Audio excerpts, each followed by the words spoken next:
2025কে পেছনে ফেলে আমরা একটি নতুন বছরে পা রাখলাম। 2026। Happy new year. দর্শক, আপনাদের কেমন কাটলো নতুন বছরের উদযাপন? কিংবা আরেকটু পেছনে ফিরে যদি প্রশ্ন করি, 2025 সালটা আপনাদের কেমন গেল? নতুন বছরের প্রথম দিনে দাঁড়িয়ে 2026-এর যাত্রাপথে আগামী বছরটাকে আপনি কেমন দেখছেন? কি চাইছেন?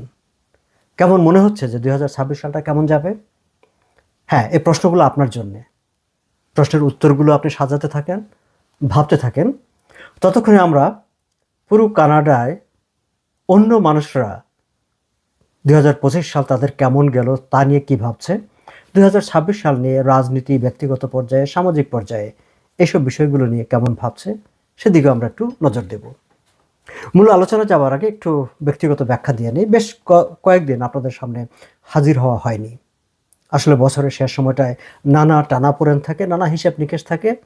ব্যক্তি মানুষ হিসাবে আমিও তো তার বাইরে নই।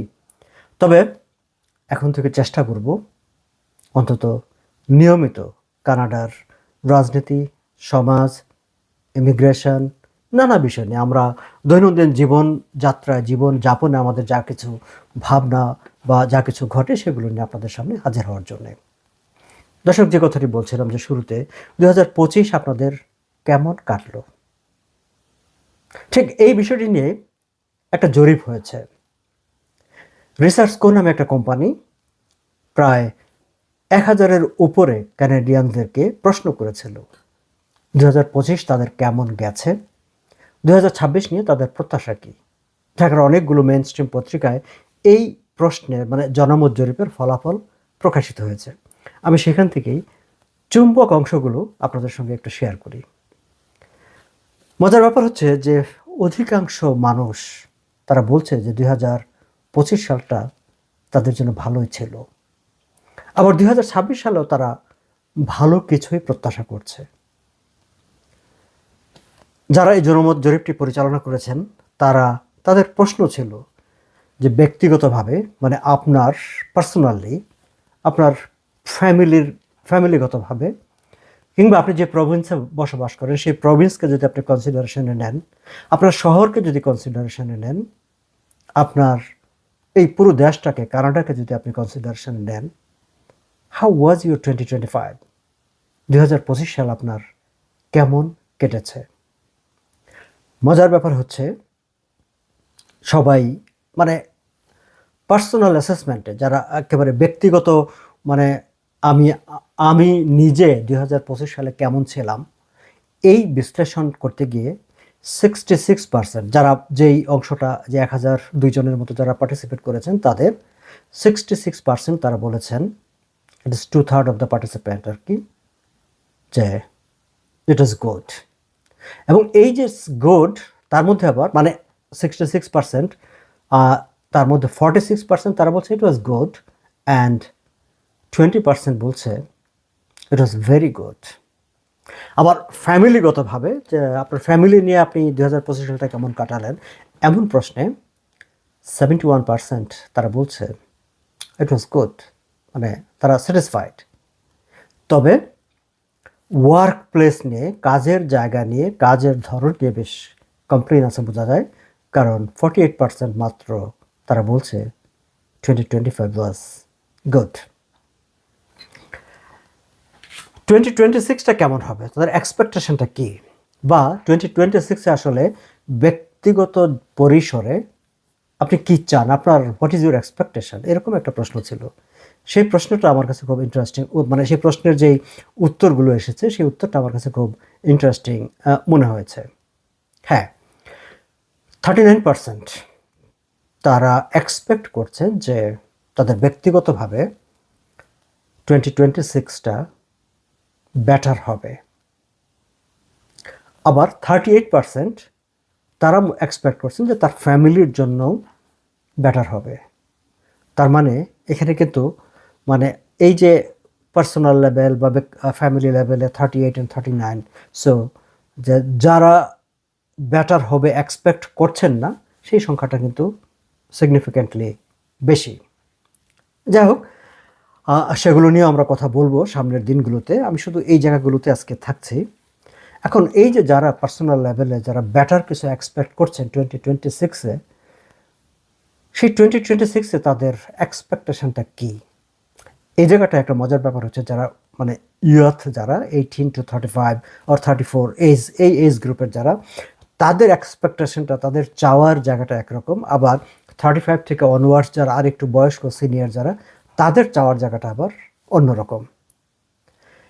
18 to 34 তাদের 51% তারা, তাদের কাছে number one priority in terms of expectation in 2026, তাদের চাওয়ার জায়গাটা হচ্ছে মোর মানি।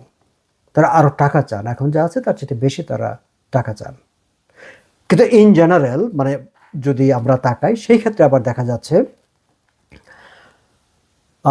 37% পিপল, মানে এটা একদম কম্বাইন্ড, মানে সিনিয়রদের এদের সব কিছু মিলিয়ে দেখা যাচ্ছে যে 37% পিপল তাদের এক্সপেকটেশন হচ্ছে মোর মানি, 30%-এর এক্সপেকটেশন হচ্ছে মোর হেলথ, আর 26%-এর এক্সপেকটেশন হচ্ছে more time with family and friends.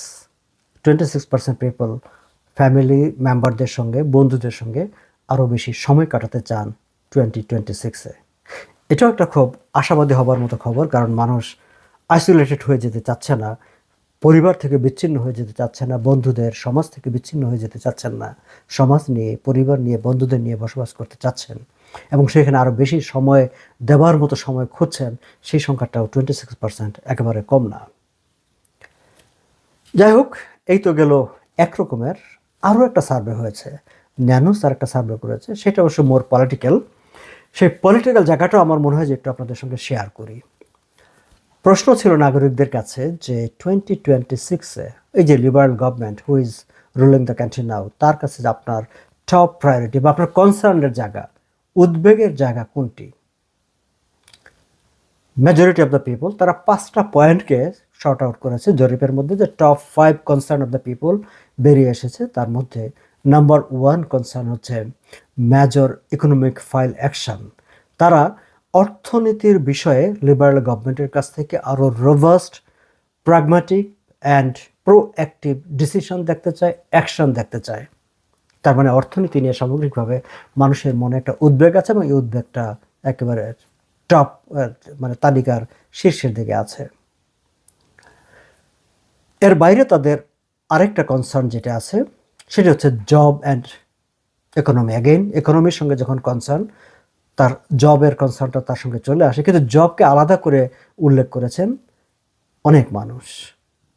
এবং মার্কিন যুক্তরাষ্ট্রের সঙ্গে সম্পর্ক, এবং বিশেষ করে ডোনাল্ড ট্রাম্পের সঙ্গে মার্ক কার্নির সম্পর্ক, এবং তাদের এই যে ডিসপোর্ট, সেই ডিসপোর্টটা কীভাবে তারা কমিয়ে আনতে পারেন সেটি নিয়েও নাগরিকদের মনে উদ্বেগ আছে। এর বাইরে যে উদ্বেগ, সেই উদ্বেগগুলি হচ্ছে ইনফ্লেশন, হেলথ কেয়ার এবং ইমিগ্রেশন। এই 5টা হচ্ছে এইগুলো হচ্ছে তাদের মানে টপ কনসার্নের জায়গায়। ইনফ্লেশন, হেলথ কেয়ার, ইমিগ্রেশন, তারপরে ইউএস কানাডা রিলেশন, এবং মেজর মানে জব অ্যান্ড ইকোনমি। কর্মসংস্থান নিয়ে বিশেষ করে ইউএস এবং আমেরিকার যে সম্পর্ক, সেই সম্পর্কের কারণে কর্মসংস্থানের জব মার্কেটে একটা ইম্প্যাক্টেড হতে পারে, এটা নিয়ে মানুষের মনে বেশ অনিশ্চয়তা আছে, সেটিও প্রকাশ পেয়েছে এই সার্ভেতে। এখন আমরা দেখব যে সামনের দিনগুলোতে লিবারাল পার্টি এই যে মানুষের যে প্রত্যাশা, যে মেজর ইকোনমিক ফাইলগুলোতে তার রোবাস্টিক, প্র্যাগম্যাটিক অ্যান্ড প্রোঅ্যাক্টিভ অ্যাকশন, সেই অ্যাকশন নেওয়ার ক্ষেত্রে লিবারাল পার্টি কতটা আন্তরিকভাবে কাজ করে, কতটা আন্তরিকভাবে এগিয়ে আসে, সেগুলো দেখব আমরা সামনের দিনগুলোতে। এখন আরও একটি প্রশ্ন এসেছিল যে মানে অ্যাট দ্য মোমেন্ট, এই যে আমরা 2025-কে পেছনে ফেলে 2026 সালে এসে দাঁড়িয়েছি, 2026 সালের পথ ধরে আমরা সামনের দিকে এগোতে থাকবো, এই যে 2026-এর একেবারে পয়েন্ট আমরা দাঁড়ালাম, যেখান থেকে যাত্রাটা শুরু করছি, সেই জায়গাটায় যে প্রধান দুটি রাজনৈতিক দল, লিবারাল পার্টি এবং কনজারভেটিভ পার্টি, কিংবা প্রধান দুজন রাজনৈতিক নেতা, যিনি প্রাইম মিনিস্টার, দেশকে এখন নেতৃত্ব দিচ্ছেন মার্ক কার্নি, এবং যিনি প্রধানমন্ত্রী হতে চেয়েছিলেন পিয়ারে পোলিও, তাদের প্রতি মানুষের সমর্থনের স্কেলটা কোন জায়গায়? সর্বশেষ যে জনমত জরিপটি হয়েছে সেই অনুসারে লিবারেল পার্টির প্রতি এখনও সমর্থন হচ্ছে 38.4%, আর কনজারভেটিভ পার্টির সমর্থন 34.7%।